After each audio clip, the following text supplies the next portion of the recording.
Folks, this might actually be the end of the GOP. Mike Johnson right now is having a terrible day going out and gaslighting us about Republicans' midterm chances, as prediction markets show that not only are Republicans going to lose the House, but they're now more likely than not going to lose the Senate too, as their gerrymandering efforts are backfiring and the polls show they're unpopular on every single issue. Take a look at this statement from Mike Johnson, which the entire internet is clowning him for. I'm very bullish about the midterms. I'm absolutely convinced we are going to win the midterms and grow the majority. It will defy the historic trend.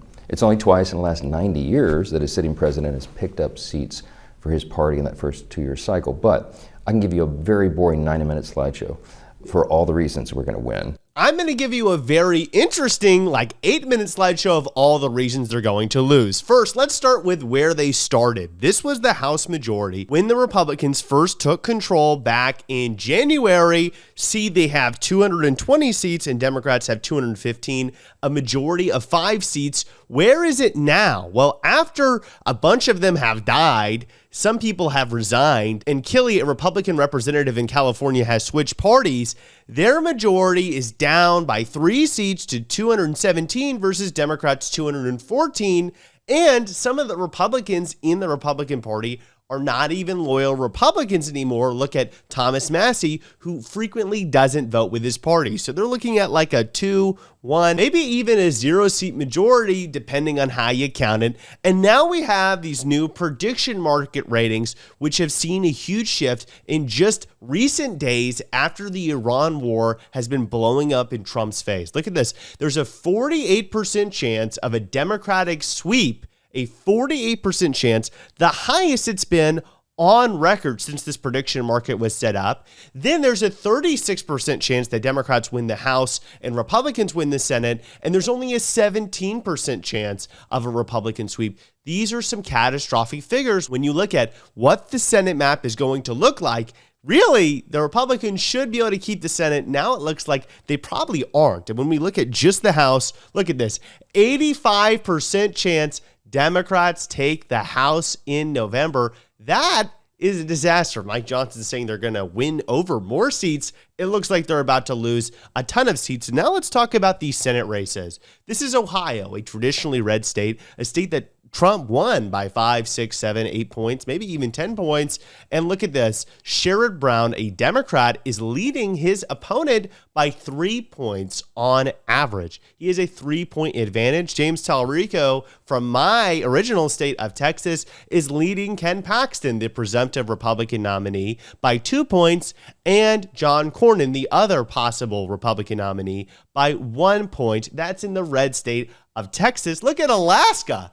This is Peltola, a Democrat, who's leading the Republican by 2 points in the Republican state of Alaska. Here's the map of all the Senate seats that are going to be up in this election. So we know that we're going to win in Maine. That's really leaning towards the Democrats. We know that we're going to win in North Carolina because Roy Cooper is running and he's very popular. We're going to hold Georgia because Jon Ossoff is our candidate, and he's one of the leading fundraisers in the entire country in terms of the amount of money that he's fundraised. We are going to hold the Michigan because all the polls suggest as much. So here's the real question. This gets us to 49 Democratic seats. We need to win 2 more because the Republicans control the presidency, which means that if we have 50-50, the vice president will break it in favor of the Republicans. So we have to win 2 more seats, be that Ohio, Iowa, Texas, or Alaska. It looks like we're leaning towards winning Alaska, and we're leaning towards winning Ohio.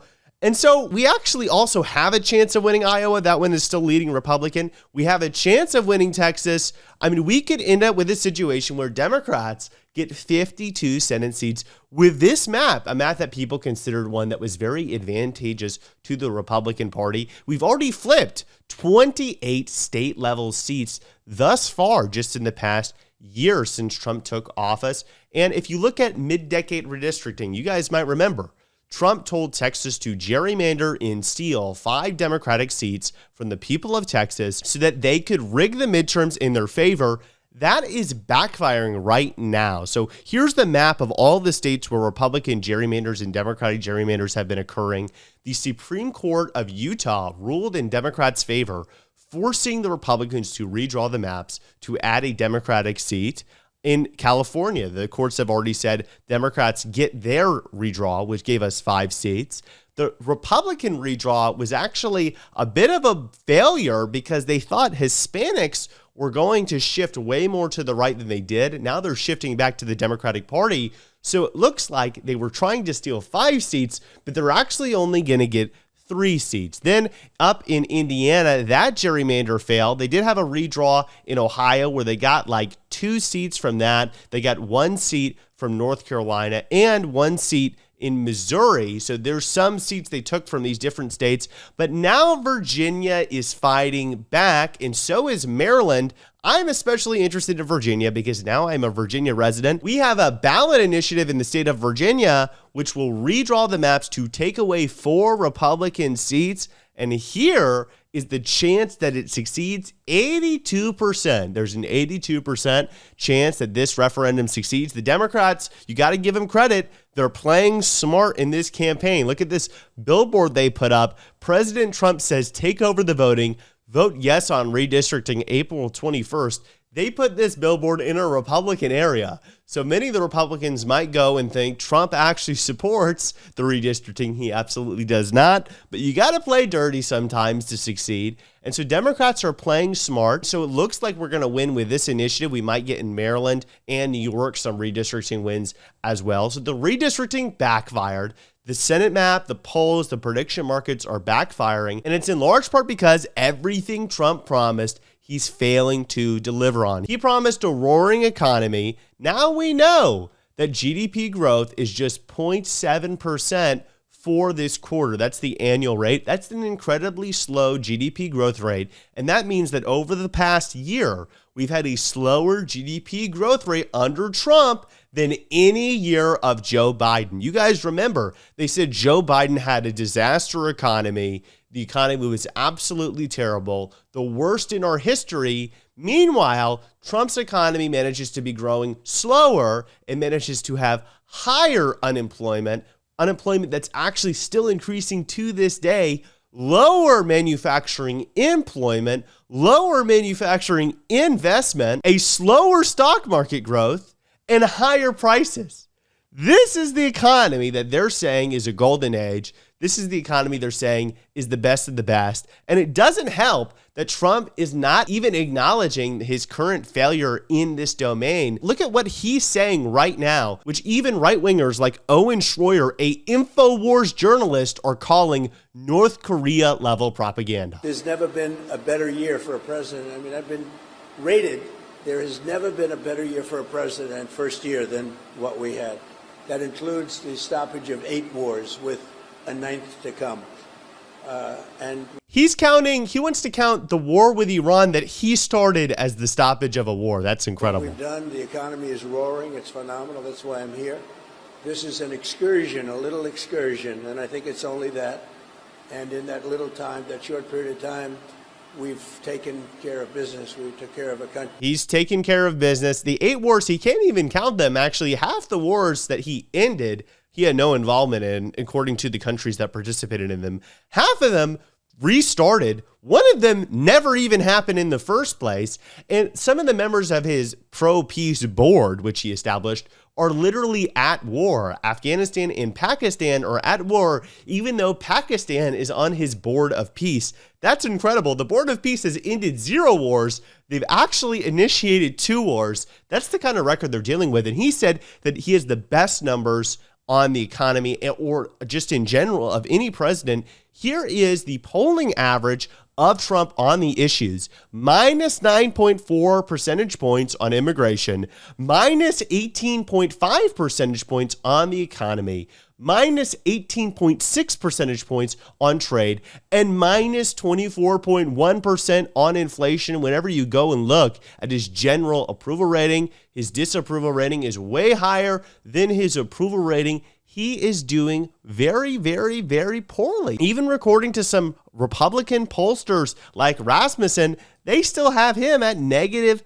10%. percentage points in terms of his approval rating. The American people do not like what they're getting because everything they were promised, they're getting the opposite of. They were promised transparency. They got a Epstein cover-up like we've never seen before. They were promised lower prices. They're getting higher prices. They were promised lower unemployment. They're getting higher unemployment. They were promised no new wars. Meanwhile, Trump has bombed more countries in the past year. He's bombed 8 countries than any president in American history. And we have a full-on war with Iran. He promised us peace in Ukraine on day one. More people have died in Ukraine since he's become president than, from my understanding, died before he became president. That is the kind of chaos and failure that we're living under, and they keep gaslighting us and calling it unmitigated success. Well, I think they're in for a rude awakening. The American people are rising up against the Republican Party. We saw the No Kings protest, which was the biggest single-day protest in American history. Then No Kings 2 happened. Another enormous protest. The American people are rising up, and now the administration is trying to back down away from its policies because it knows it's so toxic. Just recently, the White House is telling Republican congresspeople to stop talking about mass deportations because there's so much backlash. But we're not going to relent. We're not going to forget. We are going to fight them every step of the way. Guys, make sure to go and vote if you are in Virginia for this redistricting referendum. Make sure to lobby your politicians if you're in Maryland or New York so that they go all the way and they teach the GOP a lesson. Together, we can make sure that the Republican Party is held accountable for their betrayal of the American people over the past year and a couple months. Make sure to like, comment, and subscribe if you like this video. Leave a comment if you think that we're going to win the Senate in 2026. I think if we work together, we can all make it happen. And make sure to come back tomorrow because I'll have another video for you. Thanks.